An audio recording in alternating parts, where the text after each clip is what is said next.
Here's what's coming up on The World Today.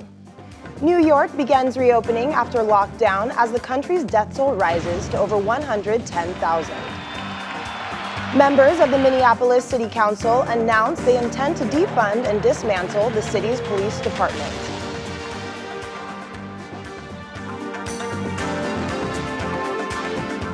Plus, a Russian oil company calls in the army to put out a raging fire. A warm welcome to the program today. I'm Akaite Afia. We are learning a majority of Minneapolis City Council is pledging to dismantle the local police department, said to be a significant move, amid the nationwide protest in the United States against the murder of African-American man George Floyd. 9 out of 13 councilors on Sunday read a statement to hundreds of protesters saying a new model of public safety would be created in a city where law enforcement has been accused of racism. The reform plan in Minneapolis sets up what is likely to be a complicated discussion over new ways of policing across the U.S., but the process of setting up a new system will probably take months and is not guaranteed because of the mayor's opposition. Last week, Minnesota launched a civil rights investigation of the Minneapolis Police Department with Governor Tim Walz, saying he wanted to root out systematic racism that is generations deep. The City Council later voted for a number of policing changes, including the ban on chokeholds and neck restraints by police officers. Our commitment is to do what's necessary to keep every single member of our community safe and to tell the truth that the Minneapolis police are not doing that. Our commitment is to end our city's toxic relationship with the Minneapolis Police Department, to end policing as we know it, and to recreate systems of public safety that actually keep us safe. In the meantime, the anti-racism protests have continued across the globe. Even celebrities have joined in, calling governments out for unfairly treating Black people. Joining us now is international affairs analyst Joanna LeBlanc. She joins us from Washington.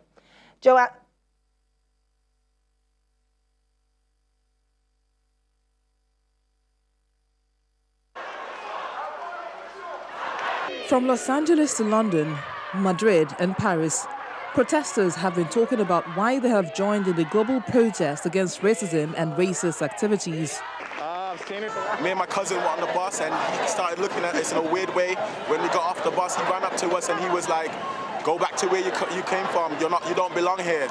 And I was speechless in that moment. I was a young boy, you know, you're a young man coming from the Caribbean, coming to the UK for a better life and for opportunities. And to hear that, you know, it definitely hit me and it's like, wow.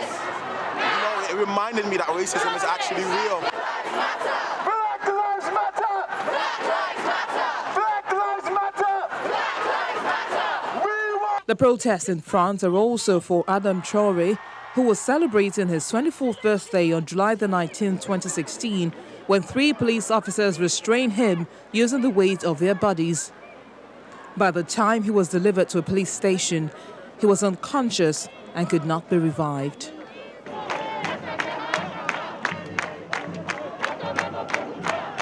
And in Brazil, where more than half of the population identifies as being of African descent, the protesters resonate with the Black Lives Matter movements.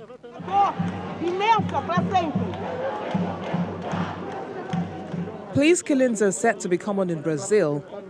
In Rio de Janeiro alone, in the first 4 months of 2020, police confirmed 606 people were killed by police officers by their own count. Human Rights Watch says nearly 9,000 people killed by the police in the decade were Black men.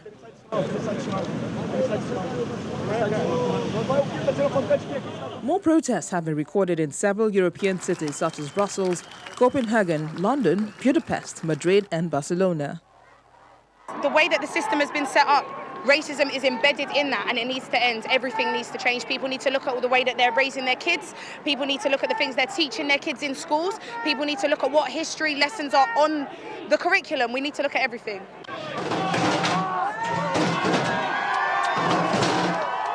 And in Bristol, protesters threw the bronze statue of the 17th century slave trader Edward Colston into a river after tearing it down.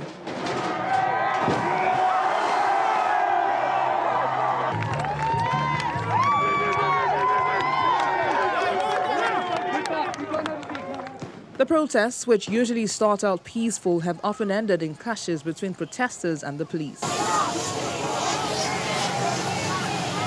Celebrities the world over have either joined in the protest, and even legends have added their voices. The solidarity that we see in the streets of the cities around the world now should give us hope. Police brutality and racism ingrained in society had always been overlooked in most societies. George Floyd's death sparks a new resolve. It will no longer go unpunished. Joining us now is International Affairs Analyst Joanna LeBlanc. She joins us from Washington. Joanna, thanks so much for joining us on the program. Thank you for having me on. So let's begin with the Minneapolis Council dismantling the police. We know this has to do with reforms, but what does it mean exactly for the people of Minneapolis? First and foremost, I want people to understand that the protests that you have seen, not just in the United States, but across the world, is not just about the killing of George Floyd. This is also about the killings of countless unarmed Black men and women in the United States and in the international community. And this is also about the marginalization of Black people politically, socially, and economically. I think that people have had enough. As we know, African people, Black people in America are descendants of slaves who came to the U.S. In 1619, roughly 20 came to the U.S. in 1619 to the shores of Virginia. They were kidnapped and brought to this country. So for 400 years, Black people in America have been fighting for their shared piece of the pie and have been fighting against racism. But in the context of what just happened in Minneapolis, yes, I think that it's a good thing to hear that the Minneapolis Council members want systemic change within the police department there. But what we do know is that this is going to take some time. This is not something that is going to happen overnight. This is just a commitment to do what the people have been asking in Minneapolis and all over the United States in terms of disbanding police departments all over. Okay, so what sort of precedents does this set for the United States Police going forward? I think this is for those who are advocating to disband police forces across the U.S., I think that it signals that this is doable. This is something that is possible. And the reality is that nothing has to be the way it is. And as people, we are the government. You have the power to force your elected officials to do what you think serves in the best interest of the people. And what we're seeing is that, police officers are utilizing their authority to kill and terrorize people in this country. So what they're saying is that perhaps if someone is accused of using a fake $20 bill at a local store, maybe we don't need to call the police. Maybe someone else needs to come and step in to resolve that issue. Because what has happened is that when police officers come to the scene, we see dead people like George Floyd, Breonna Taylor, Sandra Bland, Trayvon Martin, and countless others here in the United States. So what's your personal take on the riots or the protests, in better words? What's your take on those going global? I think it's a good thing that the global community is standing in solidarity with people in America. But the reality is that I think what's happening is that people are realizing, listen, this is not just about George Floyd. Since there is a momentum, let me utilize this platform to raise awareness to injustice all over the world, to raise awareness to issues around tribalism, to raise awareness to issues around economic injustice, and also to talk about the issue of Nigerians in China who are mistreated, who are being kicked out of their homes. It is unacceptable, and the Chinese government needs to respond accordingly to ensure that Africans are treated with dignity and respect, considering the strong bilateral relations with China and countless African governments across the continent. So the protests are being viewed as a threat in some countries, but have been welcomed in many. Is it safe to say a reawakening is going around the world as it concerns racism? I mean, apart from restarting conversations around race and equality, do you think countries are ready for change? I'm very optimistic. I'm hopeful that this is not just going to be business as usual, because the reality is that we need structural changes. For example, in America, Black women are some of the most educated people in this country, but yet the most underpaid. Another example, one of the quickest ways to gain wealth in this country is through the purchase of a home. And a Senate report came out on the state of the African American community shows that roughly 40% of African Americans own their homes in comparison to 70% of whites. And some could argue this is more of an economic argument. But in reality, even when you look at educated Black people in America, you see the disparity. Another example, Black people in terms of wealth has an average of $17,000 and white people have an average of $172,000. And the reason for this is because of when Black people were brought to this country, they were enslaved. When slavery ended, you had Jim Crow laws. When Jim Crow laws ended, then you had segregation. And every time that Black people in this country want to make progress, you have laws in place that systematically oppress people of color. So this issue is not just about a bad cop here and a bad cop there. It's about a system that was designed to oppress and suppress a certain segment of the American population. Well, thank you again, Joanna, for joining us. Thank you so much. I appreciate it.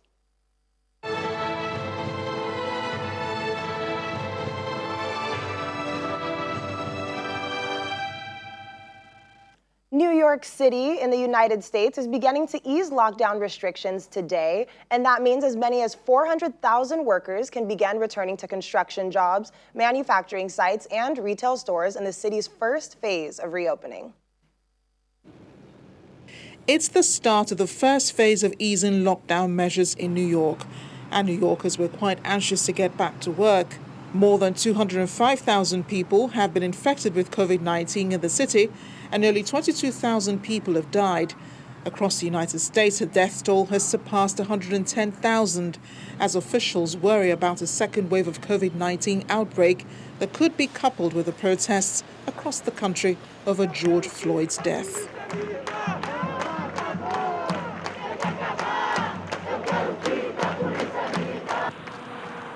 Over in Russia, plans are also underway to ease coronavirus restrictions currently in place, despite a stubbornly high number of new cases in the city each day, around 2,000 per day for the past fortnight. As of this afternoon, London hospitals had not recorded any COVID-19 deaths among those who tested positive for coronavirus over 24 hours. However, across the UK, a further 55 people have died after testing positive for coronavirus during the same period. Meanwhile, the country today began the compulsory 14-day quarantine for travellers. In New Zealand, Prime Minister Jacinda Ardern declared there are no active cases of COVID-19 in the country, saying she did a little dance when she found out. Today, there are no active cases in New Zealand. We have tested almost 40,000 people for COVID-19 in the past 17 days, and none have tested positive. We have had no one in hospital for COVID-19 for 12 days. It's been 40 days since the last case of community transmission, 22 days since that person finished their self-isolation. And so today, I can announce that Cabinet has agreed we will now move to level 1 to get our economy fully open again, and we will start almost immediately. We move down to COVID-19 alert level 1 from midnight tonight. And in South Africa, children returned to schools as the government continued to ease what was one of the world's strictest lockdowns. Initially, only pupils in grades 7 and 12 would have returned to class, with other years phased gradually. The reopening had been delayed after teaching unions said schools lacked sufficient health and hygiene measures. Still ahead, Tears and laughter characterize reunions of families kept apart by the COVID-19 lockdown in Spain. Stay with us.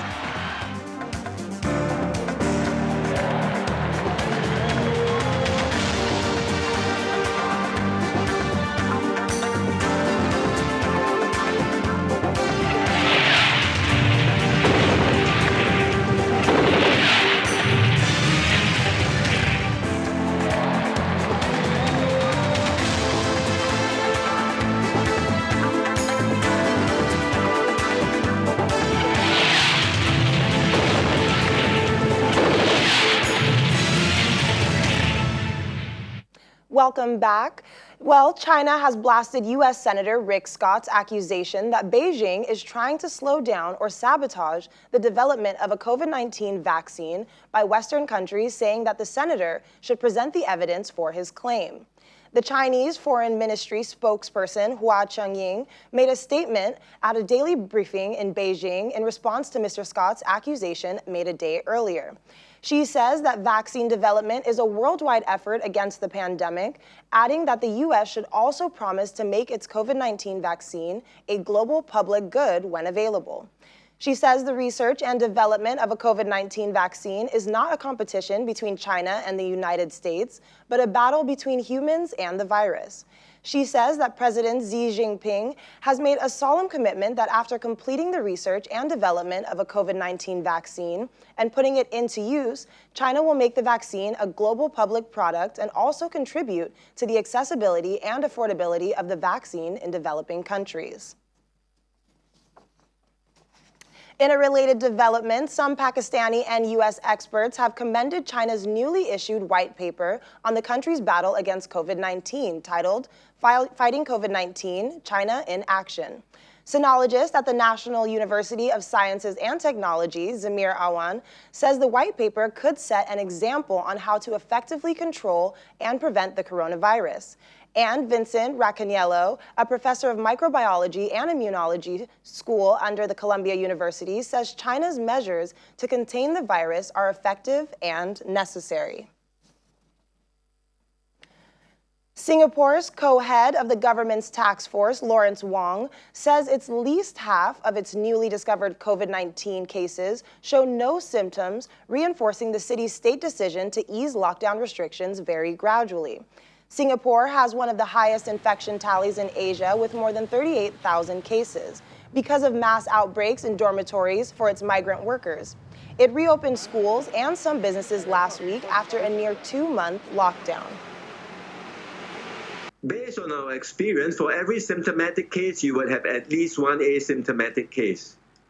Right? That's what we've seen so far in Singapore. And there is a debate about whether the asymptomatic cases, how infectious are the asymptomatic cases. That part we are still trying to understand, because an asymptomatic person, in fact, an asymptomatic infected person would have, in a way, fewer opportunities to spread the virus because they are not coughing, they are not sneezing, so less likely to spread the virus in that sense. But we've had transmission from asymptomatic cases before. So long as the asymptomatic persons are living in close quarters, speaking, sharing food, interacting in a very in close proximity to one another, infection can still happen. The idea behind the Bluetooth app on the smartphone or the Bluetooth device, it's still the same. The same protocols, it operates on Bluetooth. We take great care to ensure that confidentiality of data is preserved. The data resides on the phone or on the device. And after 25 days or something, it's automatically deleted. Meanwhile, lockdown has been eased in India, and for many, it means heading down to religious shrines across the country. After imposing a severe lockdown in March, Prime Minister Narendra Modi's government is under pressure to fully open up the economy and get people back to work to prevent mass distress. Its order places of worship, shopping malls, and restaurants to open under a set of guidelines meant to prevent a further surge of infections in the world's second most populous country.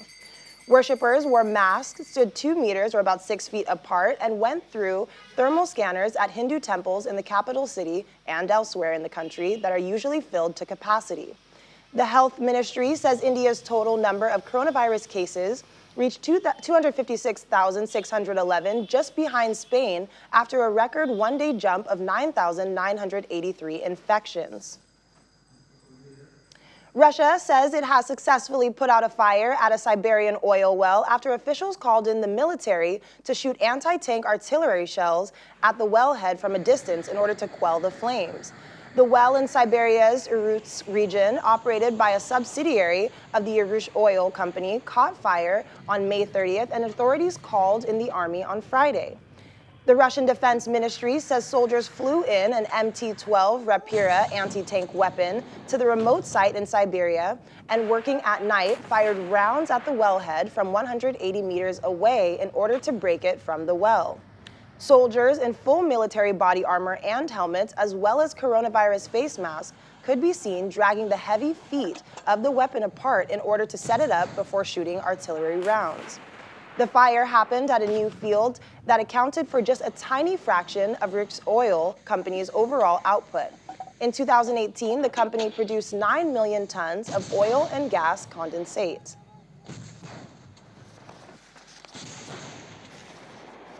Last story. In the meantime, China has blasted U.S. Senator Rick Scott's accusation that Beijing is trying to slow down or sabotage the development of a COVID-19 vaccine by Western countries, saying that the senator should present evidence for this claim. Moving forward, and as we end the program today, the sounds of tears and laughter resonated through the Casa Verde nursing home in Naval Carnero outside Madrid today, as residents received their first visitors since the facility was locked down in March. Before being allowed inside, visitors must sign a declaration saying they have not presented any coronavirus symptoms or come in contact with anybody who has. Staff members then take their temperature and disinfect their hands and shoes. Once inside, visitors must remain 2 meters away from their elderly relatives, a challenging restriction for some hard-of-hearing residents who had to talk to their families over the phone. A rare exception to a grim norm, the Casa Verde home has not recorded a single case of the coronavirus, which has ravaged the elderly community across the country.